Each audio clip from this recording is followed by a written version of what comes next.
Benar-benar di luar prediksi. Aroma ularnya itu tidak sedap, tidak biasa saya hirup.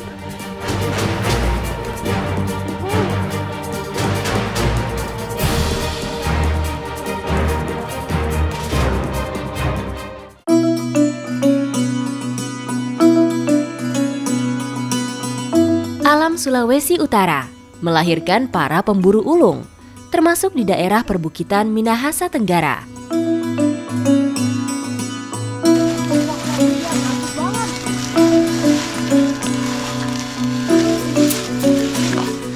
Di perkebunan warga tiba-tiba kita nemu tuh ular piton. Ih, aromanya nggak enak. Wah, dia langsung, Om, dia lari ke atas, Om. Dia malah melilit ke atas. Tarik, ini nggak apa-apa. Tarik. Secara sigap, naluri para pemburu langsung mencoba menangkap ular berukuran besar ini. Kalau sudah nemu ular, itu bisa jadi hari keberuntungan mereka.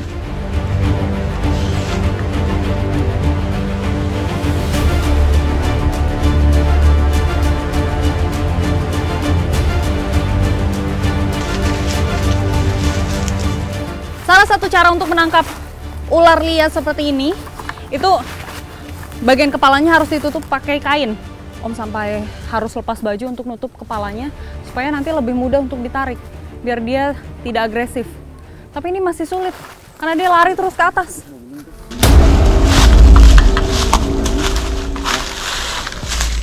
Wih, tenaganya kuat banget. Kuat dia nih. Wah, itu kepalanya di situ.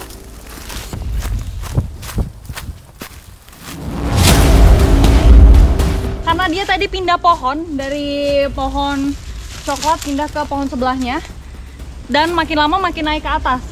Om lagi berusaha untuk goyang-goyangin pohonnya supaya dia merasa tidak nyaman dan turun ke bawah.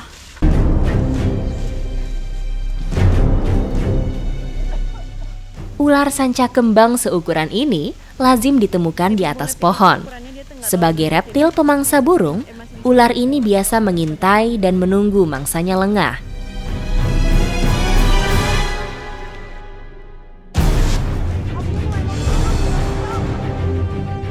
Memiliki otot lilitan sebagai pertahanan diri, piton mencengkram batang pohon dengan sangat kuat. Dari tadi kita udah berusaha untuk goyang-goyangin pohon supaya dia capek dan turun ke bawah, tapi masih belum berhasil. Om punya cara untuk menjerat bagian kepalanya, terus nanti ditarik.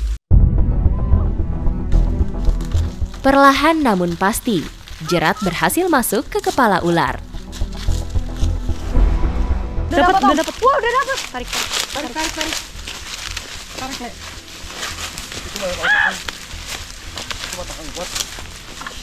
Badannya kuat banget itu, dia mau tarik.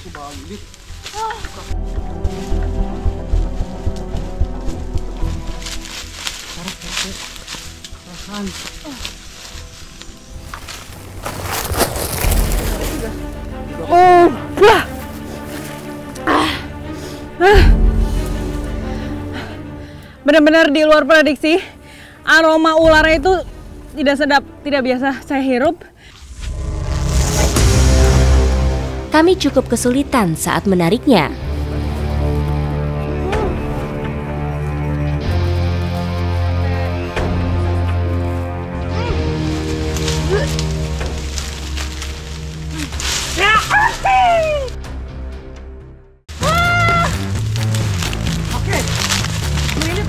Nggak apa-apa, asal dapat. Akhirnya, ular berhasil kami tangkap. Puas sekali rasanya, karena kami tidak pulang dengan tangan kosong.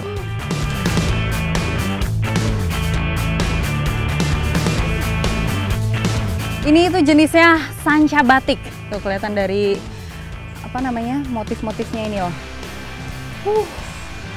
Agresif luar biasa. Om, tapi kita tetap beradaptasi ya sama lingkungan. Ular sanca jenis ini banyak tersebar di wilayah Sumatera, Nusa Tenggara, Maluku, dan Sulawesi. Orang Minahasa biasa menyebutnya patola.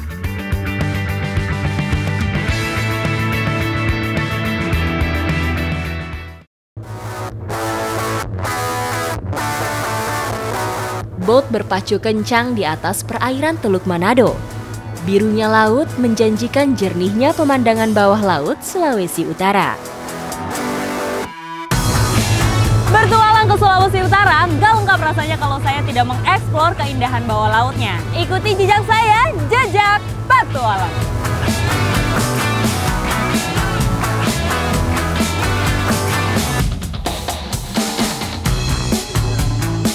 Ini kita udah bersiap-siap untuk turun di titik pertama, yaitu Molas Shipwreck.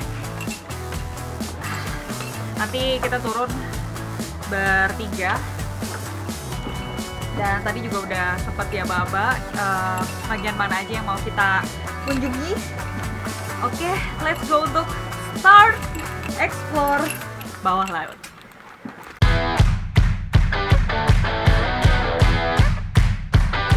Jadi ini Molas Shipwreck itu kedalamannya 20 sampai 38 meter kurang lebih. Karena dia bentuknya miring. Jadi nanti kita mau explore di bawah dan memang nggak bisa sembarangan, harus yang license-nya minimal advance untuk bisa menyelam di sini.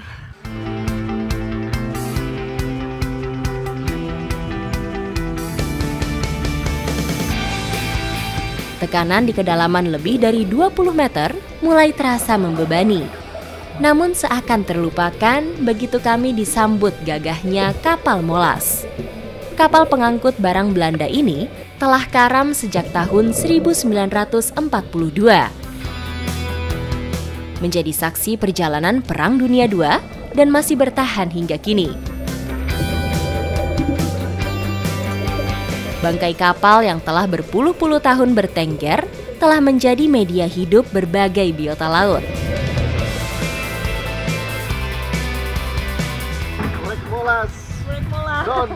Dan wah, seru banget tadi di bawah.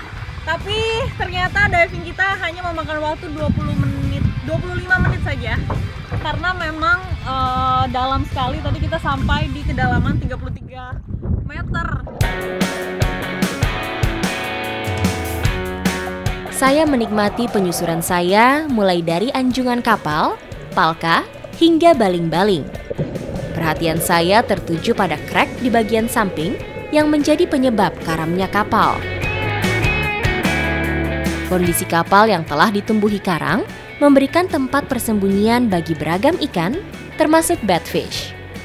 Hewan-hewan kecil yang hidup di antara terumbu karang mengundang ikan-ikan predator untuk mencari mangsa di sekitaran kapal.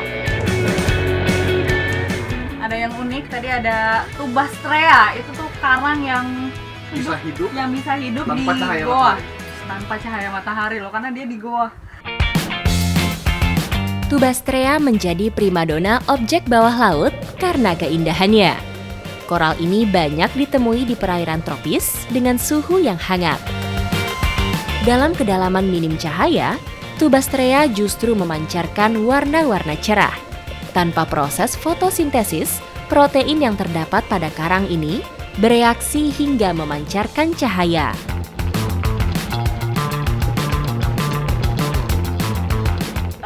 Kita turun dari kedalaman 20 meter, mulai masuk, jadi kayak berada di lorong waktu memang. Karena ini karena ini kan memang dari 1942, cuma ditemukan tahun berapa? 82 itu baru ditemukan.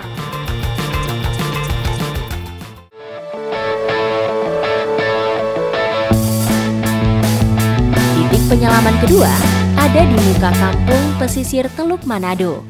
Dengan luas mencapai hampir 90.000 hektar, Bunaken menyajikan wisata bahari bak surga bawah laut.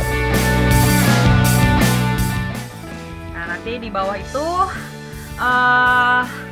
memang karang-karangnya itu bentuknya wall, itu pasti sangat unik sekali. Dan di sana kita akan banyak menemukan penyu, luar biasa banyak penyu. Letak Sulawesi Utara yang berada di pusat segitiga terumbu karang menghadirkan ekosistem yang kaya.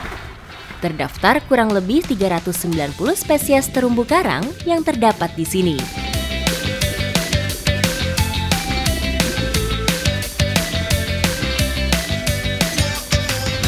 Begitu memasuki dalam laut, saya sudah disambut penyu yang sedang berenang bebas.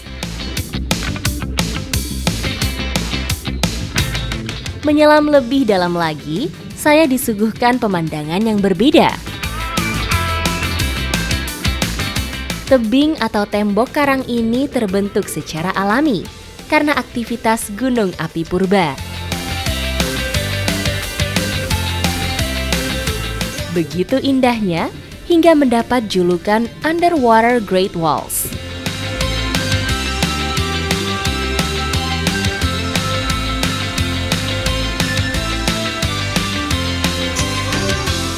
Sekitar 15 penyu, kita ketemu di bawah, baru turun sekitar 5 meter udah ketemu. Bervariasi juga, dari yang ukurannya besar sampai yang masih kecil. Dan sempat ketemu penyu yang mau kita rescue, jadi dia kesangkut di semacam akar. Tapi ternyata setelah dicoba dibantuin keluar, jadi si tangannya itu tadi nyangkut, dicoba dibuka, ternyata dia tetap masih mau nyangkut di situ. Kita di prank, dia mau bersih-bersih ternyata.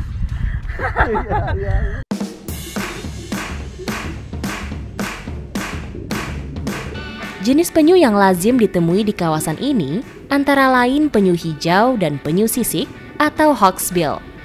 Penyu-penyu ini dapat hidup puluhan tahun hingga 70 tahun lamanya. Ukuran terbesarnya dapat mencapai 150 cm dengan berat hampir 4 kuintal. Dan yang kedua tadi ada penyu juga yang sempat di-rescue, cuma penanganannya harus cepat sekali, dia lagi makanin plastik, langsung buru-buru kita tarik. Bagian Om Brian tadi yang tarik ya?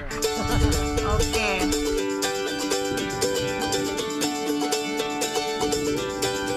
Sampah plastik menjadi salah satu penyebab kematian penyu.